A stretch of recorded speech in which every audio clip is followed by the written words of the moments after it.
The following video has beliefs that are strange, absurd, and The following video has beliefs that are strange, absurd, and just completely batshit crazy. Please do not take these ideas in an offensive manner. Viewer discretion is advised. You own your own nuclear warhead, and now since everyone has a warhead, no one dares to touch each other's warheads. Like, we keep them exactly within the radius of each other, so they will start like a string of firecrackers that will obliterate the earth.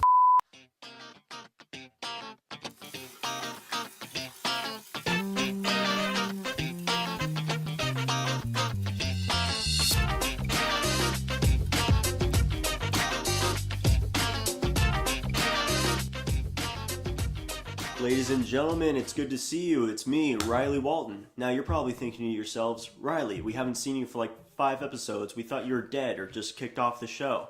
But I'm here to tell you that your stupid asses were wrong. I am back, and not only am I back, but I'm the host of my own f***ing show now called Walton's Wheel of Wisdom, where I spin this wheel, and then whatever color it lands on, Shay hands me a card of its corresponding color, and I have to give my take on its topic. So let's get started.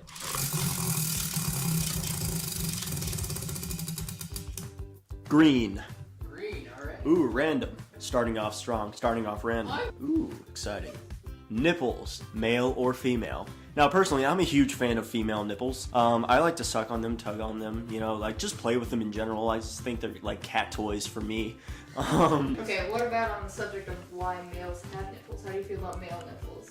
They're useless altogether. Yeah. I mean, I'm not sure why we have them. I mean, I guess like if you're bored, you just kind of like play with your own pecs. But I'm more focused on my boob action than the nipple action. And that's another fucking thing that I don't like about nipples is how they're censored in TV, but they're only censored for females, which is weird because both male and female sexes have nipples. We all have nipples, but males don't have tits. They don't care. They don't censor the tit. They just censor the nipple, which, I mean, they censor what everyone has, but they don't censor what the female has. Right. So it's not even about the boob or the indecency. It's about the nipple, which I think that goes back to the fact that we sucked on tits as a baby. The word tits, I just don't like that. All right, boobs, breasticles, breasticles, breasties. Badonkers. With the shitty wheel I made. Yeah, it's actually nice. I mean, it serves its purpose. Yeah, it really does. I like it. Yeah, that's my fucking take on nipples, man. I like female nipples. I don't really care for male nipples. That's not coming from a heteronormative standpoint. I just think they're generally useless and serve no real purpose. But fantastic. That was a good subject. Yeah, that was really good. Were you expecting? No. Good. It was good. Was that Yeah. random? Yeah. It comes out naturally. Nipples, male and female. I guess so, yeah. I don't know, we're still figuring out how the show works. Blue. Blue. Oh, political. Ooh, we're Political. out of the frying pan and into the f***er now. Like words. Political. Second Amendment rights. Ooh, a hot button topic. Now, personally, as when it comes to politics, particularly when it comes to gun rights, I don't believe in gun rights, but I do believe in tank rights. The gun rights, it's gonna die out. Like, everyone's gonna talk about guns. We're just gonna have this endless back and forth of like no one getting anywhere until eventually one side just gives up. So I think honestly, just ditch guns, guys. They're for pussies. Get yourself a tank, or even better yet, a fighter jet. Just keep graduating. Just keep graduating to like tanks, then fighter jets, until eventually you own your own nuclear warhead. And now, since everyone has a warhead, no one dares to touch each other's warheads, because that will just start off a chain. Like, we keep them exactly within the radius of each other, so they will start like a string of firecrackers that will obliterate the earth. What if the government was to decide that guns were no longer our right? Well, I think now would be the time to have a revolution. Because honestly, I mean, if they're going to take away my guns, then they might as well take away my tanks. And I will not stand for that. Regarding the Second Amendment, do you think that people blaming the guns, do you think that it's the guns' fault for all these murders, because there's more guns, there's more crime, or do you think it's more of a cultural thing? I think as Americans, we just fucking love guns. I mean, I love guns. Guns are sick as hell. I think it's a cultural thing because as Americans, we love guns, but we also hate each other. So I think as soon as a kid like gets a hand of it on an Armalite, he was like, oh, these kids, and then he just opens fire into a cafeteria. I think that is a response to him just hating the world around him. Right. Which is fair. Do you think that it's not the Second Amendment that needs to change, but maybe the way that children are disciplined in this? Yes, put a bullet in their foot. Teach them what a gun can do. So do you think that that was a big part of this topic, I guess you could say? Well, let me put it this way. I believe that if guns should be a right, then it should be a right to learn about guns. Since they put a stopwatch on it. They're like, okay, you're 18. You can go get a shotgun now. I think it should start at an earlier age. I think kids at a younger age where they're able to take in more information should be educated on what a gun can do and how you can control this gun. And since I don't know if this had an effect on me as a childhood, I'm not sure if childhood trauma has an effect on how you grow up to be as an adult. We're still finding out. We're still finding out. But I just remember my neighbor. I grew up in the suburban area of Gwinnett in Atlanta. Oh yeah, I think you're Yeah, right. exactly. Yeah, my neighbor, who was this Honduran man, he had a shotgun, and he was just like, "Hey, Riley, come over here and let me show you how we butcher chickens," because he had his own chickens, which was super cool. And he was like, "You see this? This is a shotgun." Bam! Just open fire on that chicken, just the closest chicken to him. Just obliterated the thing. I saw all feathers. There was no meat left. I just saw a fog of feathers just float in the air. And I was perplexed. I was taken aback by that. And he was like, "That's what guns can do. Be careful." And that was the end of that conversation. And that's my take on the Second Amendment. Next one. That's. I'm gonna call it red. I'm going to call it red. Personal. Ooh, yeah. Personal. Really get to know me. Personal opinion. On this subject. Oh. Is it Show what I think it the is? camera. Is it what I think it is? God damn it. Pandas. I expected it, but I was hoping that it wouldn't be too soon. I fucking hate pandas. Okay, I cannot stand pandas. I hate them with every fiber of my being. They are a useless evolutionary dead end of a species, and they shouldn't exist on this planet.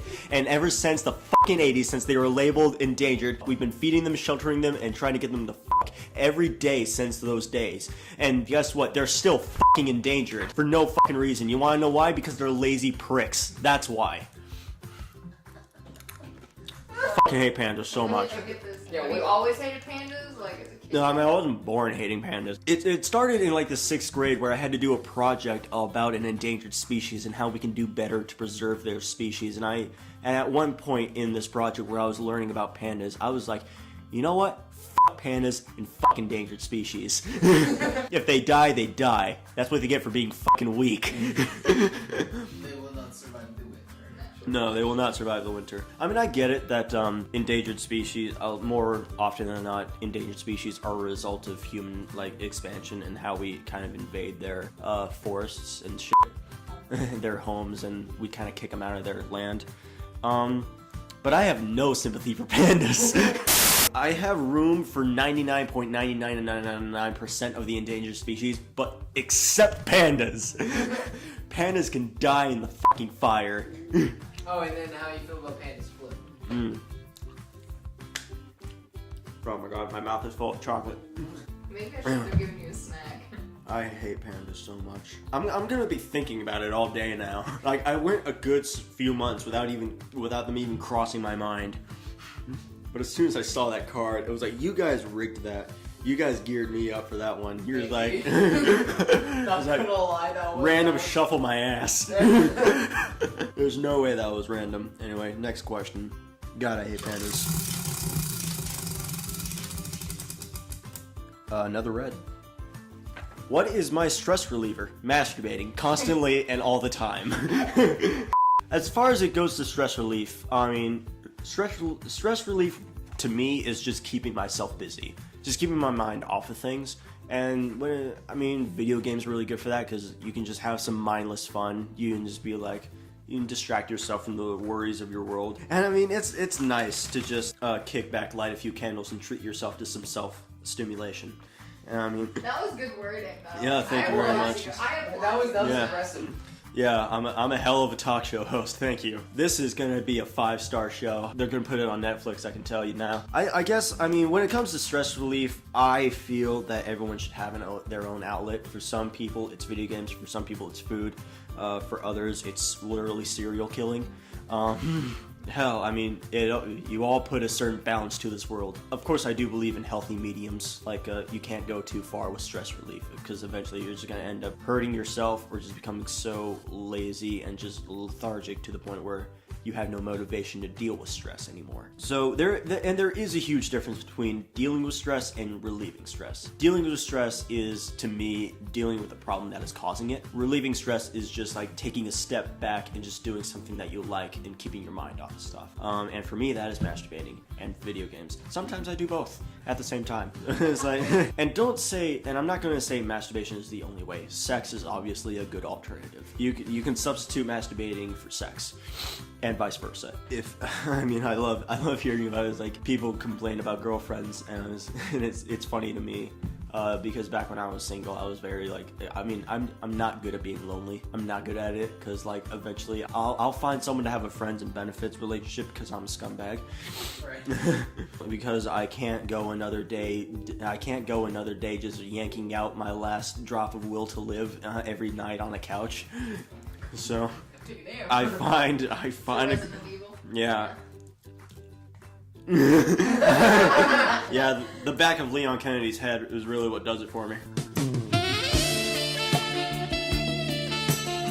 And I'm talking to all people who masturbate. Don't be ashamed of it. It's a thing. 7 billion, isn't All that the human population? All 7 billion of you. I mean, learn to explore yourself. Learn to have fun with yourself. And most importantly, learn to pull out. That's the end of my topic. It has been good talking to you all. I'm glad you guys tuned in for this show of Walton's Wheel of fucking Whimsical Fortune. Yeah, Walton's Wheel of Wisdom. I'm glad Shay got me these M&Ms. I've been munching on them for nonstop. Another stress relief is chocolate. Probably the most popular one right next to masturbating. Anyway, thank you all for tuning in. I love you all. And this has been Walton's Wheel of Wisdom. Tuning out. Peace. No. I don't know what that is, and I don't want to know.